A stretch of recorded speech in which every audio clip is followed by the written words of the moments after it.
کہ اللہ رب العالمین نے جب قربانی کے جانور تم ذبح کر چکو اور ذبح کرنے کے بعد وہ جانور زمین کو لگ جائے، زمین پر وہ جانور پڑ جائے، گر جائے، تو ان میں سے خود بھی کھاؤ اور ان لوگوں کو بھی کھلاؤ جو قناعت کرتے بیٹھے ہیں اور جو اپنی حاجت پیش کر رہے ہیں، سارے لوگوں کو کھلاؤ۔ اسی لیے تو قربانی کا جانور ذبح کرنے کے بعد جب گوشت گھر میں مکمل تیار ہو جاتا ہے، ہم خود بھی کھاتے ہیں اور دوسروں کو بھی کھلاتے ہیں۔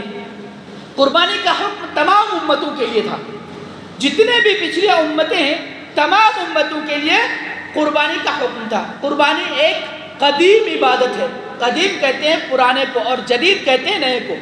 قدیم عبادت ہے، تمام امت میں ہمیشہ سے رائج ہے۔ اللہ رب العالمین نے قرآن مجید میں اجمالی طور پر ان کی طرف اشارہ اور رہنمائی کرتے ہوئے فرمایا وَلِكُلِّ أُمَّةٍ جَعَلْنَا مَنْسِكًا لِيَذْكُرُوا اسْمَ اللَّهِ عَلَى مَا رَزَقَهُم مِّن بَهِيمَةِ الْأَنْعَامِ، کہا ہر امت کے لیے ہم نے قربانی کا ایک قاعدہ مقرر کر دیا تاکہ اس امت کے لوگ ان جانوروں پر اللہ رب العالمین کا نام لے، اللہ رب العالمین کے نام سے ذبح کرے جو اس نے اس کو بخشا ہے۔ اللہ رب العالمین نے تمام نعمتیں انسانوں کو عطا کی۔ اللہ رب العالمین نے ساری نعمتیں، کتنی نعمتیں، بے شمار نعمتیں انسان کو عطا کی، ان میں سے قربانی کا جانور بھی ایک ہے جسے اللہ رب العالمین نے بخشا۔ معلوم ہوا کہ ہر مذہب، ہر شریعت میں قربانی کی حیثیت کسی نہ کسی طرح مشروع تھی، البتہ شریعت اسلامیہ میں ان کا طریقہ، شریعت اسلامیہ میں ان کا احکام، شریعت اسلامیہ میں ان کا طور اور ان کی جزیات میں کچھ فرق اور امتیاز ہے۔ اس اجمالی بیان کے علاوہ تفصیلی طور پر اگر گفتگو کی جائے تو تمام آسمانی مذاہب، جتنے بھی آسمانی مذاہب ہیں، حضرت آدم علیہ السلام سے لے کر حضرت محمد صلی اللہ علیہ وسلم تک جتنے بھی امتیں آئی ہیں، تمام امتوں پر قربانی آئی تھی اور سارے کے ساری امتیں قربانیاں کیا کرتے تھے۔ حضرت یعقوب علیہ السلام، حضرت موسیٰ علیہ السلام اپنے اپنے وقتوں میں جانوروں کی قربانی کیا کرتے تھے۔ اسی طرح توریت میں اس کی کیا ہے، تورات میں اس کی ثبوت، توریت میں اس کی ثبوت حاصل ہوتی ہے، توریت میں اس کا ثبوت ملتا ہے۔ حضرت سلیمان علیہ السلام کے بارے میں آتا ہے کہ ان کے زمانے میں وہ گھوڑوں کی قربانیاں کیا کرتے تھے۔ اسی طرح آج کے بائبل میں قربانی کا تذکرہ موجود ہے۔ حضرت عیسیٰ علیہ السلام بھی اپنے امت اور حضرت عیسیٰ علیہ السلام خود بھی قربانی کیا کرتے تھے۔ جو آسمانی مذاہب ہیں ان تمام میں قربانی کا تصور موجود ہے، اور جو آسمانی مذاہب نہیں ہیں ان میں سے بعض یا پھر الا ماشاءاللہ ایک دو کو چھوڑ کر سارے مذاہب میں قربانی یا پھر قربانی کے علاوہ جتنے بھی نذر و نیاز ہے یہ سارے کے سارے ان میں تصور پایا جاتا ہے۔ ہندوستانی مذاہب میں سب سے قدیم مذہب کون سی ہے؟ ہندو مت ہے۔ ان لوگوں میں بھی قربانی کا تصور پایا جاتا ہے۔ ان الحمد للہ نحمده ونستعینه ونستغفره ونؤمن به ونتوکل علیہ ونعوذ باللہ من شرور انفسنا ومن سیئات اعمالنا من يهده الله فلا مضل له ومن يضلل فلا هادي له واشهد ان لا اله الا الله وحده لا شريك له واشهد ان محمدا عبده ورسوله اما بعد فان خير الحديث كتاب الله وخير الهدي هدي محمد صلى الله عليه وسلم وشر الأمور محدثاتها وكل محدثة بدعة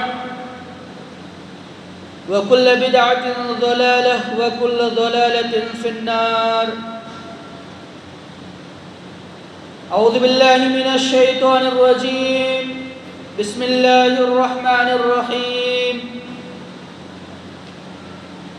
يا أيها الذين آمنوا اتقوا الله حق تقاته ولا تموتن إلا وأنتم مسلمون. يا أيها الناس اتقوا ربكم الذي خلقكم من نفس واحدة وخلق منها زوجها وبث منهما رجالا كثيرا ونساء واتقوا الله الذي تساءلون به والأرحام إن الله كان عليكم رقيبا. يا أيها الذين آمنوا اتقوا الله وقولوا قولا سديدا يصلح لكم أعمالكم ويغفر لكم ذنوبكم ومن يطع الله ورسوله فقد فاز فوزا عظيما. وقال الله تبارك وتعالى في كلامه المجيد: بسم الله الرحمن الرحيم. قاف والقرآن المجيد بل عجبوا أن جاءهم منذر منهم فقال الكافرون هذا شيء عجيب أئذا متنا وكنا ترابا ذلك رجع بعيد قد علمنا ما تنقص الأرض منهم وعندنا كتاب حفيظ بل كذبوا بالحق لما جاءهم فهم في أمر مريج أفلم ينظروا إلى السماء فوقهم كيف بنيناها وزيناها وما لها من فروج. وقال الله تبارك وتعالى في موضع آخر: واتلوا عليهم نبأ ابن آدم بالحق إذ قرب قربانا فتقبل من أحدهما ولم يتقبل من الآخر. وقال النبي صلى الله عليه وسلم في الحديث عن عبد الله بن عمر رضي الله تعالى عنهما قال: أقام رسول الله صلى الله عليه وسلم في المدينة 10 سنين يضحي كل سنة. رواه الترمذي. محترم و مکرم مصلیان اعظام، برادران اسلام، بزرگان دین و ملت و اخوانان اسلام، پردانشین خواتین اسلام، ماں اور بہنوں، ہر قسم کی تعریفات و توصیفات، حمد و ثنا، کبریائی و بڑائی اس ذات وحدہ لا شریک کے لیے لائق اور زیبا ہیں جنہوں نے اس کائنات کو پیدا کیا، بنایا اور اس کائنات کے نظام کو برقرار رکھنے کے لیے مختلف قسم کے اور بے شمار مخلوقات کی تخلیق کی. بعدہ اللہ رب العالمین کے تمام انبیاء کرام پر درود و سلام ہو، جنہوں نے اللہ رب العالمین کے احکام و شریعت کو اپنی امت تک بخوبی اور مکمل طور پر کما حقہ پہنچایا، اور خصوصاً آپ کے اور ہمارے آخری نبی، نبیوں کی آخری کڑی، خاتم المرسلین جناب محمد مصطفیٰ صلی اللہ علیہ وسلم پر اللہم صلی علیہ وبارک وسلم تسلیما. محترم حضرات، سامعین و سامعات، گزشتہ 2 خطبوں میں ہم نے جہنم کے متعلق کئی باتیں سنی. چونکہ عید الاضحیٰ قریب ہیں، اس مناسبت سے میں نے آج کے خطبے کا موضوع رکھا قربانی کی حقیقت اور اس کے تاریخی اور اس کے تاریخ پر تبصرہ.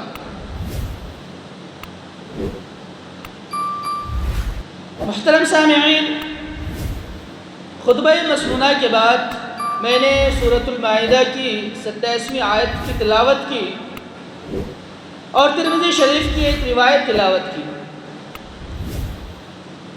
اللہ رب العالمین نے کہا وَاتْلُ عَلَيْهِمْ نَبَأَ ابْنَ آدَمَ بِالْحَقِّ، کہ ذرا انہیں اور ان لوگوں کو حضرت آدم علیہ السلام کے بیٹوں کا قصہ بھی سناؤ، بیان کرو۔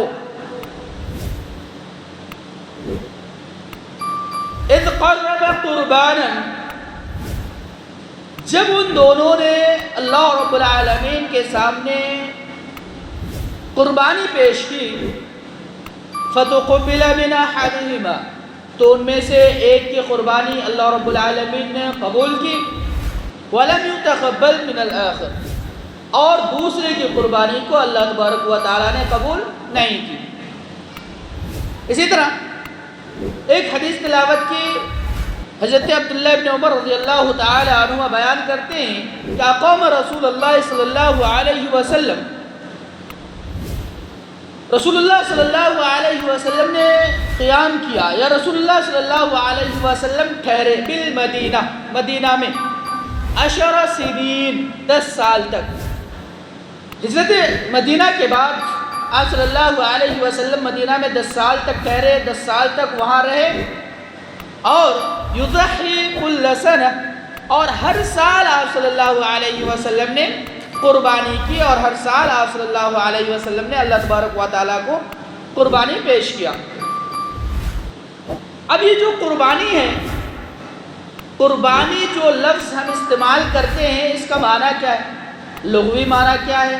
لفظی معنی کیا ہے؟ اور اصطلاحی معنی کیا ہے؟ کہا یہ جو قربانی کا لفظ ہے، لفظ قربان سے ماخوذ ہے، اور لفظ قربان عربی زبان کا لفظ ہے، اور یہ قربہ کا مصدر ہے۔ یہ اس چیز کے لیے بولا جاتا ہے جس چیز کے لیے، کسی چیز کے لیے کسی چیز سے قریب ہونا، نزدیک ہونا، یا پھر تقرب حاصل کرنا۔ چونکہ اللہ رب العالمین سے بندہ قربت حاصل کرنے کے لیے یا قریب ہونے کے لیے قربانی پیش کرتا ہے، اسی لیے اسے قربانی کہا جاتا ہے۔ اصطلاحی معنی کیا ہے؟ اصطلاح شرعی میں اس کا معنی یہ ہے کہ اس خاص عمر کے مخصوص جانور کو کہا جاتا ہے جو عید الاضحیٰ میں اور ایام تشریق میں ذبح کیا جاتا ہے۔ آیا وہ حجاج اکرام ذبح کریں یا پھر غیر حجاج دنیا کے کسی بھی کونے میں ذبح کریں، اور یہ عید الاضحیٰ اور ایام تشریق میں ہوتا ہے، اسی لیے اسے قربانی کہا جاتا ہے۔ قربانی کے جانور کو عربی میں اضحیہ کہتے ہیں، اور جس کی جمع اضاحی، یعنی قربانی کے بہت سارے جانور ہیں۔ اس مناسبت سے ہر سال حجاج اکرام اور غیر حجاج جتنے بھی دنیا کے مسلمان قربانی پیش کرتے ہیں اللہ رب العالمین کو، اللہ رب العالمین کے لیے قربانی پیش کرتے ہیں، جانور کو ذبح کرتے ہیں، گویا کہ اللہ تبارک و تعالیٰ کا تقرب حاصل کرنے کے لیے کرتے ہیں، اور یہ عید الاضحیٰ کے دن سے لے کر ایام تشریق کے آخری تک ہوتا ہے، اسی لیے اسے اضحیہ یا پھر قربانی کہا جاتا ہے۔ قربانی کی تاریخ، قربانی کا سلسلہ ابتدائی دور سے ہے، جیسے کہ آیت تلاوت کی گئی۔ حضرت آدم علیہ السلام کے دونوں بیٹے حابل اور قابل نے قربانی پیش کی۔ اللہ رب العالمین کے حکم سے حابل اور قابل نے قربانی پیش کی، جیسے کہ اللہ رب العالمین نے کہا وَاتْلُو عَلَيْهِمْ نَبَأَ ابْنِ آدَمَ بِالْحَقِّ، کہ اللہ رب العالمین کے ان بندوں کو ان لوگوں کے جو حضرت آدم علیہ السلام کے بیٹے تھے، ان کے قصے بیان کر دو، ان کو سنا دو۔ جب انہوں نے قربانی پیش کی تو اللہ رب العالمین نے ان میں سے کسی ایک کے قربانی کو قبول کیا اور دوسرے کی قربانی کو قبول نہیں کیا۔ ابن کثیر رحمۃ اللہ علیہ اس آیت کے تفسیر میں بیان کرتے ہیں کہ ابن عباس رضی اللہ تعالی عنہما، یعنی عبداللہ ابن عباس رضی اللہ تعالی عنہما بیان کرتے ہیں، نقل کرتے ہیں کہ حابیل نے مینڈے کی قربانی پیش کی اور قابیل نے اناج غلہ وغیرہ کا قربانی پیش کیا۔ تو اللہ رب العالمین کی طرف سے دستور کے مطابق اس زمانے میں قربانی کے جانور کو ذبح نہیں کیا جاتا تھا، قربانی کے جانور کو ذبح نہیں کیا جاتا تھا، بلکہ دستور کے مطابق اللہ رب العالمین کی طرف سے آسمانی آگ آتی تھی اور اس جانور کو کھا جاتی تھی یا پھر اس قربانی کو کھا جاتی تھی۔ تو حابیل نے جب مینڈا کو قربانی پیش کیا اللہ رب العالمین کے سامنے اور قابیل نے اناج اور غلہ وغیرہ پیش کیا، اللہ رب العالمین کی طرف سے آگ آئی اور حابیل کی قربانی مینڈے کو کھا گیا، ان کی قربانی اللہ رب العالمین نے قبول کر لیا، قابیل کی قربانی کو قبول نہیں کیا۔ دراصل انسانی زندگی کے ابتدائی دور میں ہی قربانی کی قبولیت شروع ہو گئی تھی۔ حضرت آدم علیہ السلام سے لے کر حضرت محمد صلی اللہ علیہ وسلم تک اور آنے والے قیامت تک آنے والے جتنے بھی لوگ ہیں، جتنے بھی امتی ہیں، تمام کے تمام قربانی پیش کریں گے۔ انسانی زندگی کے ابتدائی دور میں قربانی کی قبولیت کا ایک معیار تھا جس سے فوراً پتہ چل جاتا تھا کہ اللہ رب العالمین کو کون سی قربانی قبول ہے، پسند آئی اور کون سی قربانی پسند نہیں آئی۔ پہلے زمانے میں قربانی کے جانور کا گوشت کھایا نہیں جاتا تھا، پھر اللہ رب العالمین نے قربانی کے جانور کا گوشت لوگوں کے لیے کھانے کو رائج کر دیا، کہا فَإِذَا وَجَبَتْ جُنُوبُهَا فَكُلُوا مِنْهَا وَأَطْعِمُوا الْقَانِعَ وَالْمُعْتَرَ۔ کہا اللہ رب العالمین نے جب قربانی کے جانور تم ذبح کر چکو اور ذبح کرنے کے بعد وہ جانور زمین کو لگ جائے، زمین پر وہ جانور پڑ جائے، گر جائے، تو ان میں سے خود بھی کھاؤ اور ان لوگوں کو بھی کھلاؤ جو قناعت کرتے بیٹھے ہیں اور جو اپنی حاجت پیش کر رہے ہیں، سارے لوگوں کو کھلاؤ۔ اسی لیے تو قربانی کا جانور ذبح کرنے کے بعد جب گوشت گھر میں مکمل تیار ہو جاتا ہے، ہم خود بھی کھاتے ہیں اور دوسروں کو بھی کھلاتے ہیں۔ قربانی کا حکم تمام امتوں کے لیے تھا، جتنے بھی پچھلی امتیں ہیں تمام امتوں کے لیے قربانی کا حکم تھا۔ قربانی ایک قدیم عبادت ہے، قدیم کہتے ہیں پرانے کو اور جدید کہتے ہیں نئے کو، قدیم عبادت ہے، تمام امت میں ہمیشہ سے رائج ہے۔ اللہ رب العالمین نے قرآن مجید میں اجمالی طور پر ان کی طرف اشارہ اور رہنمائی کرتے ہوئے فرمایا وَلِكُلِّ أُمَّةٍ جَعَلْنَا مَنْسِكًا لِيَذْكُرُوا اسْمَ اللَّهِ عَلَى مَا رَزَقَهُم مِّن بَهِيمَةِ الْأَنْعَامِ۔ کہا ہر امت کے لیے ہم نے قربانی کا ایک قاعدہ مقرر کر دیا تاکہ اس امت کے لوگ ان جانوروں پر اللہ رب العالمین کا نام لے، اللہ رب العالمین کے نام سے ذبح کرے جو اس نے اس کو بخشا ہے۔ اللہ رب العالمین نے تمام نعمتیں انسانوں کو عطا کی، اللہ رب العالمین نے ساری نعمتیں، کتنی نعمتیں، بے شمار نعمتیں انسان کو عطا کی، ان میں سے قربانی کا جانور بھی ایک ہے جسے اللہ رب العالمین نے بخشا۔ معلوم ہوا کہ ہر مذہب، ہر شریعت میں قربانی کی حیثیت کسی نہ کسی طرح مشروع تھی، البتہ شریعت اسلامیہ میں ان کا طریقہ، شریعت اسلامیہ میں ان کا احکام، شریعت اسلامیہ میں ان کا طور اور ان کی جزیات میں کچھ فرق اور امتیاز ہے۔ اس اجمالی بیان کے علاوہ تفصیلی طور پر اگر گفتگو کی جائے تو تمام آسمانی مذاہب، جتنے بھی آسمانی مذاہب ہیں، حضرت آدم علیہ السلام سے لے کر حضرت محمد صلی اللہ علیہ وسلم تک جتنے بھی امتیں آئی ہیں، تمام امتوں پر قربانی آئی تھی اور سارے کے ساری امتیں قربانیاں کیا کرتے تھے۔ حضرت یعقوب علیہ السلام، حضرت موسیٰ علیہ السلام اپنے اپنے وقتوں میں جانوروں کی قربانی کیا کرتے تھے۔ اسی طرح توریت میں اس کی کیا ہے، تورات میں اس کی توریت میں اس کی ثبوت حاصل ہوتی ہے، توریت میں اس کا ثبوت ملتا ہے۔ حضرت سلیمان علیہ السلام کے بارے میں آتا ہے کہ ان کے زمانے میں وہ گھوڑوں کی قربانیاں کیا کرتے تھے۔ اسی طرح آج کے بائبل میں قربانی کا تذکرہ موجود ہے۔ حضرت عیسیٰ علیہ السلام بھی اپنے امت اور حضرت عیسیٰ علیہ السلام خود بھی قربانی کیا کرتے تھے۔ جو آسمانی مذاہب ہیں ان تمام میں قربانی کا تصور موجود ہے، اور جو آسمانی مذاہب نہیں ہے ان میں سے بعض یا پھر الا ماشاء اللہ ایک دو کو چھوڑ کر سارے مذاہب میں قربانی یا پھر قربانی کے علاوہ جتنے بھی نذر و نیاز ہے یہ سارے کے سارے ان میں تصور پایا جاتا ہے۔ ہندوستانی مذاہب میں سب سے قدیم مذہب کون سی ہے؟ ہندو مت ہے۔ ان لوگوں میں بھی قربانی کا تصور پایا جاتا ہے۔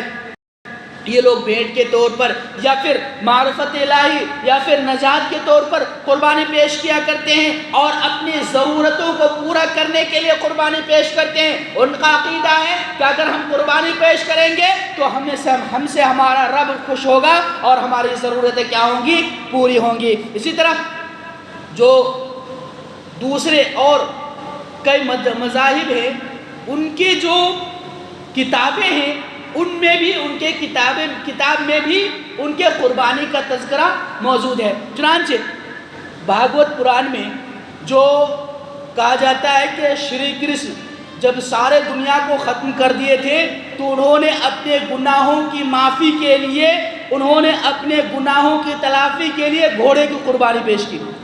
یہ بھاگوت گیتا میں ہے۔ اسی طرح ویدک دھرم میں جو وید ہے اس میں بھی ان قربانیوں کا ذکر موجود ہے۔ برہمن یا پھر جو دوسرے کئی قسم کے کئی رسموں کو انجام دینے والے کئی لوگ ہوتے ہیں، تمام کے تمام بھیٹ، قربانی، نذر و نیاز تمام کے تمام اپنے دیوی دیوتاؤں کو خوش کرنے کے لیے قربانی پیش کرتے ہیں۔ مشرکین مکہ بھی قربانی پیش کرتے تھے۔ آپ کو یہ بات معلوم ہوگی کہ مشرکین مکہ جب قربانی پیش کرتے تھے اور اپنے دیوی دیوتاؤں کے نام پر قربانی پیش کرتے تھے، قربانی کرتے تھے تو ان کا گوشت نہیں کھاتے تھے بلکہ ان کا گوشت ان دیوی دیوتاؤں کے سامنے رکھ دیتے تھے اور ان کا خون ان دیوی دیوتاؤں کے جسم پر مل دیتے تھے۔ جب وہ اللہ کے نام پہ قربانی کرتے تھے تو گوشت خود کھاتے تھے اور خانہ کعبہ پر ان کا خون مل دیتے تھے اور کہتے تھے کہ اللہ رب العالمین تک ہمارا کیا ہو گیا؟ خون قربانی پہنچ گیا۔ اللہ رب العالمین نے ان کی اس عقیدہ کی تردید کرتے ہوئے فرمایا لَن يَنَالَ اللَّهُ لُحُومَهَا وَلَا دِمَاؤُهَا وَلَكِنْ يَنَالُهُ التَّقْوَىٰ مِنكُمْ کہ تمہارے جو قربانی کا گوشت ہے، تمہارے جو قربانی کے جانور کا خون ہے، یہ اللہ رب العالمین تک نہیں پہنچتا ہے، یہ زمین پر ہی رہتا ہے۔ گوشت تم کھاتے ہو، گوشت تمہارے اہل و عیال کھاتے ہیں، گوشت تمہارے رشتہ دار کھاتے ہیں، تم تقسیم کرتے ہو، یہ گوشت اللہ تبارک و تعالیٰ تک نہیں پہنچتا ہے۔ وَلَكِنْ يَنَالُهُ التَّقْوَىٰ مِنكُمْ لیکن اللہ رب العالمین تک تمہارا تقویٰ پہنچتا ہے۔ تم نے کس نیت سے قربانی کی ہے، تمہارے نیت یا تو ریاکاری تھا یا اللہ تبارک و تعالیٰ کے خوشنودی اور رضا جو حاصل کرنا تھا، اس لیے اللہ تبارک و تعالیٰ تک جو پہنچتی ہے، جو چیز پہنچتی ہے وہ صرف اور صرف تمہارا تقویٰ ہے۔ مذہب اسلام میں قربانی کا تصور نہایت ہی پاکیزہ، نہایت ہی اعلیٰ اور نکھرا ہوا معلوم ہوتا ہے، نکھرا ہوا ثابت ہوتا ہے، نکھرا ہوا رہتا ہے۔ اللہ رب العالمین نے ارشاد فرمایا یا ابراہیم قد صدقت الرؤیا انا كذلك نجزي المحسنین۔ حضرت ابراہیم علیہ السلام اس وقت اللہ تبارک و تعالیٰ نے ان کو ندا دی، آواز دی، جب اللہ تبارک و تعالیٰ کے حکم سے خواب کی تعبیر کو اللہ تبارک و تعالیٰ کی احکام سمجھ کر حضرت ابراہیم علیہ السلام نے حضرت اسماعیل علیہ السلام کو قربانی کرنے کے لیے مقام مینا پر لے کر گئے تھے۔ قربانی کرنے والے تھے، ابراہیم علیہ السلام کے ہاتھ میں چھری، حضرت اسماعیل علیہ السلام لیٹے ہوئے ہیں اور قربانی کرنے ہی والے ہیں، چھری چلانے والے ہیں۔ اللہ تبارک و تعالیٰ کی طرف سے ندا آئی یا ابراہیم، اے ابراہیم علیہ السلام قد صدقت الرؤیا،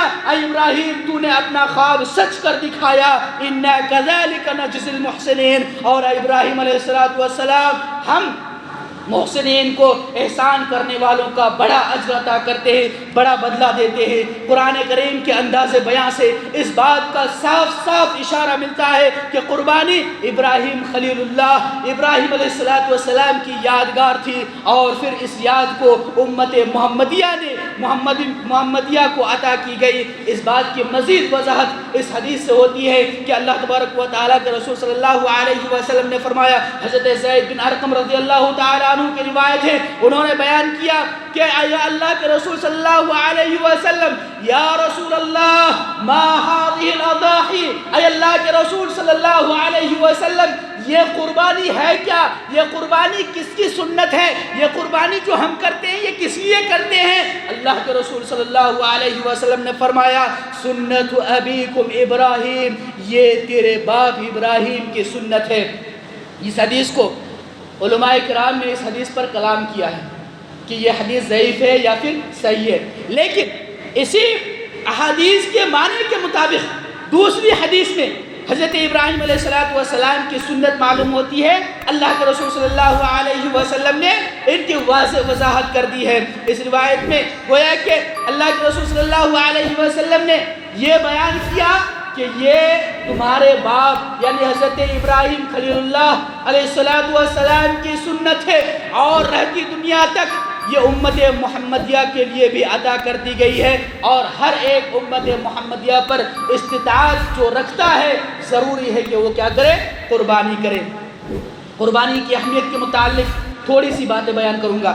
قربانی کی اہمیت، قربانی ایک مالی عبادت ہے، قربانی ایک مالی عبادت ہے جو شرائع اور شعائر اسلام میں سے ایک شعیرہ ہے، جو کہ اللہ رب العالمین کی شریعت، اللہ تبارک و تعالیٰ کی رضا جوئی، اللہ رب العالمین کے خوشنودی حاصل کرنے کے لیے ایک مسلمان، ایک مومن اللہ رب العالمین کے لیے قربانی کرتے ہیں۔ چنانچہ ہجرت مدینہ کے بعد آپ صلی اللہ علیہ وسلم نے جو 10 سال مدینہ میں رہا، 10 سال مدینہ میں گزارا، اس میں آپ صلی اللہ علیہ وسلم نے ہر ایک سال قربانی کی، جیسے کہ حدیث سے پہلے تلاوت کی گئی، اقام رسول اللہ صلی اللہ علیہ وسلم بالمدینہ 10 سنین یضحی بكل سنہ، کہ آپ صلی اللہ علیہ وسلم 10 سال مدینہ میں رہے اور ہر سال آپ صلی اللہ علیہ وسلم نے قربانی پیش کیا۔ اسی طرح امام بخاری رحمۃ اللہ علیہ نے امامہ بن سہل رضی اللہ تعالیٰ عنہ کی ایک حدیث تلاوت کی بیان کی اپنے کتاب میں، کہا کُنَّا نُسَمِّنُ الْأُضْحِيَّةَ بِالْمَدِينَةِ، کہ ہم مدینے میں قربانی کے جانور کو پالتے تھے، پوستے تھے اور ان کے پرورش کرتے تھے، ان کو موٹا تازہ کیا کرتے تھے۔ وَكَانَ الْمُسْلِمُونَ يُسَمِّنُونَ، اور مسلمان بھی ان کو کھلا پلا کر قربانی کے لیے موٹا کیا کرتے تھے۔ علاوہ سے ان کے علاوہ استطاعت کے باوجود اگر کوئی انسان قربانی نہیں کرتا ہے، استطاعت کے باوجود اگر کوئی انسان قربانی کرنا مناسب نہیں سمجھتا ہے، تو ایسے لوگوں کے بارے میں اللہ کے رسول صلی اللہ علیہ وسلم کی وعید ہے، کہا من کان لہ سعہ، جن کے پاس استطاعت ہو، جن کے پاس مال و دولت ہو، اللہ رب العالمین نے ان کو استطاعت دی، مال و دولت عطا کیا، ولم یضحی، اور انہوں نے قربانی نہیں کی، فلا یقربنا مصلنا، تو وہ ہمارے عیدگاہ میں نہ آئے۔ اللہ کے رسول صلی اللہ علیہ وسلم نے کہا کہ جو کوئی بھی استطاعت رکھنے کے باوجود قربانی نہیں کرتا ہے تو وہ ہماری عیدگاہ میں نہ آئے۔ اسی طرح دوسری حدیث میں اللہ کے رسول صلی اللہ علیہ وسلم نے فرمایا یا ایھا الناس ان علی کل اہل البیت فی کل عام اضحیہ، اے لوگو ہر گھر والوں پر ہر سال قربانی کرنا لازم ہے۔ اس لازم کا یہاں پر جو لازم کہا گیا ہے، اس سے پتہ یہ چلتا ہے کہ اگر استطاعت ہو، اور میں تو کہتا ہوں آج کے زمانے میں کوئی بھی انسان یہ نہیں کہہ سکتا کہ میں قربانی کی استطاعت نہیں رکھ سکتا۔ کیوں؟ اس لیے کہ ان کے جیب میں ہزاروں، 20,000، 30,000، 40,000، 50,000 تک کا موبائل رہتا ہے، اور قربانی کا جانور 10,000 میں آتا ہے۔ کوئی بھی انسان یہ نہیں کہہ سکتا کہ ہمارے پاس استطاعت نہیں ہے، ہم قربانی نہیں کر سکتے ہیں۔ اللہ کے رسول صلی اللہ علیہ وسلم کی جو حدیث بیان کی گئی، یا ایھا الناس، اے لوگو تم میں سے ہر ایک گھر والوں پر لازم ہے کہ وہ کیا کرے؟ قربانی کرے، اور استطاعت ہونے کے باوجود قربانی نہ کرنے پر اللہ کے رسول صلی اللہ علیہ وسلم نے وعید سنائی ہے۔ آج کے معاشرے میں ہمارا حال کیا ہوتا ہے؟ جب قربانی کا وقت آتا ہے، قربانی کا موسم آتا ہے، تو اصل میں ہوتا کیا ہے کہ لوگ اس موضوع کو اس بات کو بحث بنا لیتے ہیں اور کہتے ہیں کہ قربانی کرنے سے بہتر ہے جتنے پیسے قربانی کے جانور میں لگائے اتنے پیسے میں ہم صدقہ و خیرات کر دیں، صدقہ جاریہ کے طور پر کہیں کسی مدرسے کو دے دے، یا پھر کہیں کسی بیوہ کی شادی نہیں ہو رہی ہے یا پھر کسی کی شادی نہیں ہو رہی ہے، ایسے جگہوں پر دے دے تو وہ ہمارے صدقہ جاریہ بن جائے گا۔ ایسے لوگوں کو یہ حدیث سنا دیجئے کہ اللہ کے رسول صلی اللہ علیہ وسلم نے جو استطاعت رکھنے کے باوجود قربانی نہیں کرتا ہے ان سے کہا کہ اگر تم قربانی نہیں کرو تو ہمارے مصلی اور ہمارے عیدگاہ میں نہ آؤ، اور یہ حدیث بھی سنا دیجئے کہ ہر سال اللہ کے رسول صلی اللہ علیہ وسلم نے گھر والوں کی طرف سے یہ قربانی کرنا لازم قرار دیا ہے۔ یہ قربانی کی چند حقیقت اور قربانی کے متعلق چند باتیں تھیں، اور اس کا تاریخی پس منظر کے متعلق کچھ باتیں تھیں۔ انشاءاللہ آئندہ خطبہ قربانی کے احکام اور مسائل کے متعلق گفتگو کی جائے گی انشاءاللہ۔ اللہ رب العالمین سے دعا ہے کہ اللہ تبارک و تعالی ہم تمام لوگوں کو جو ہم میں استطاعت رکھنے والے ہیں، اللہ تبارک و تعالی ہمیں قربانی کے لیے اچھا خاصا مخصوص عمر والے جانور کے انتخاب کرنے اور اس میں نہ ریا ہو نہ ہی لوگوں کو دکھاوے کے لیے ہو۔ اللہ تبارک و تعالی ہمیں اخلاص للہیت کے ساتھ قربانی کرنے کی توفیق عطا فرمائے۔ باری الہ جب تک تو ہمیں اس دنیا میں زندہ رکھ، ہمیں خیر کے کاموں میں زندہ رکھ، ہمیں شریعت اسلامیہ کا پابند بنا کر زندہ رکھ، اور جب ہمارا خاتمہ ہو تو خاتمہ بالخیر ہو، آمین۔ وما علینا الا البلاغ المبین۔